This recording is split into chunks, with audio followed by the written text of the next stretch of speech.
Isa ka ba sa mga naglaro o mahilig sa larong basketball? Well kaibigan, kung isa ka sa mga iyon, ang bidyong ito ay para sa iyo.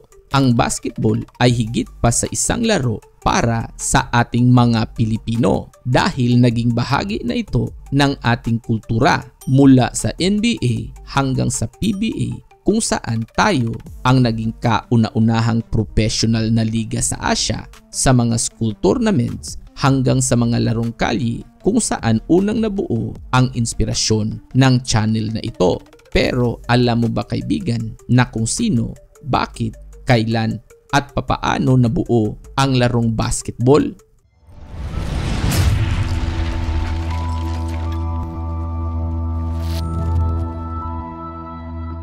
Nagsimula ang kwento sa Springfield College sa Springfield, Massachusetts noong 1891 matapos na matamaan ang Massachusetts ng isa sa pinakamalupit na taglamig sa kasaysayan. Isang nakamamatay na bagyo ng niebe ang pumigil sa lahat ng outdoor activities. Para mapanatiling aktibo ang mga estudyante, nagbigay ng calisthenic classes ang physical education teacher na si James Naismith, gaya ng marching, squats, push-up at pull-ups na labis namang ikinaiinit ng kanyang mga estudyante. Dahil dito, naisip ng 31 years old na Canadian-American na si James Naismith na gumawa ng alternatibo. Ang bilin kasi ng kanyang boss na gumawa ng isang simpleng laro kung saan ang bilis at galing ang nangunguna, pero mahigpit namang ipinagbawal ang mga contact sports para iwas injury.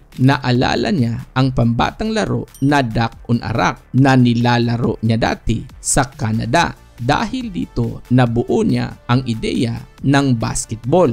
Kaya noong December 21, 1891, ipinako ni James Naismith ang dalawang pitch basket sa magkabilang dulo ng gym na may taas na 10 feet. Pagkatapos, kumuha siya ng lumang bola ng football. Tinawag ang kanyang mga estudyante at bumuo ng dalawang kupunan na may tig-siyam na players, 3 forward, 3 center at 3 guard. Simple lang ang rules, ang maipasok ang bola sa basket. Pagkatapos pumito si James Naismith, itinapon ang bola sa ere para sa jump ball at nagsimula ang kauna-unahang basketball game sa kasaysayan.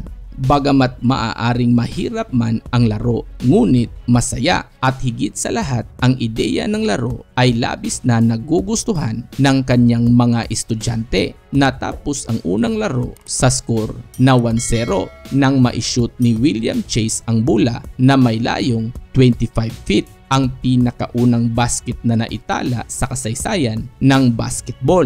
Pero dahil kulang sa rules, naging magulo ang laro. May sumipa, may nagsuntukan at may na-injured pa. Kaya nabuo ni James Naismith ang 13 original rules ng basketball, gaya ng bawal tumakbo habang hawak ang bola o traveling, bawal ang physical contact, may free throw bilang parusa sa mga fouls, at hinati niya ang laro sa dalawang 15-minute half na may tig 5 minutes break sa gitna ng bawat half. Dahil dito, naging mas maayos at organisado ang larong basketball at unti-unti itong kumalat sa buong Amerika, hanggang sa buong mundo na rin ang nahumaling dito. Pero ang pinakamasayang sandali para kay James Naismith ay nang opisyal na maisama ang larong basketball sa Olympics sa kauna-unahang pagkakataon noong 1936 sa Berlin. Dahil sino ba naman ang mag-akala na ang isang simpleng ideya sa loob ng gym ay maging isang pandaigdigang laro? Sa paglipas ng mga taon, patuloy sa pag-unlad ang larong basketball. Nadagdagan ang mga linya sa court, nag-evolve ang rules at nagsidatingan ang mga alamat ng laro mula nina Will Chamberlain at Bill Russell noong 1960s, Kareem Abdul-Jabbar at Julius Erving noong 1970s, hanggang sa dumating si Michael Jordan noong 1980s at tuluyan nang nagbago ang mukha ng basketball. Ang kanyang hindi matatawarang impluwensya na nagbigay inspirasyon sa milyon-milyong kabataan sa buong mundo. Sa ngayon, ang basketball ay isa na sa pinakamalaking sports sa buong mundo na nagbukas ng hindi matatawarang opportunities, hindi lamang para sa mga manlalaro kundi pati na rin sa mga negosyo na nakapaligid nito, kung saan ang NBA ang naging sukatan ng tunay na tagumpay. Marahil ang lahat ng ito ay hindi kailanman naisip ni James Naismith nang ipinako niya ang dalawang pitch basket mahigit 130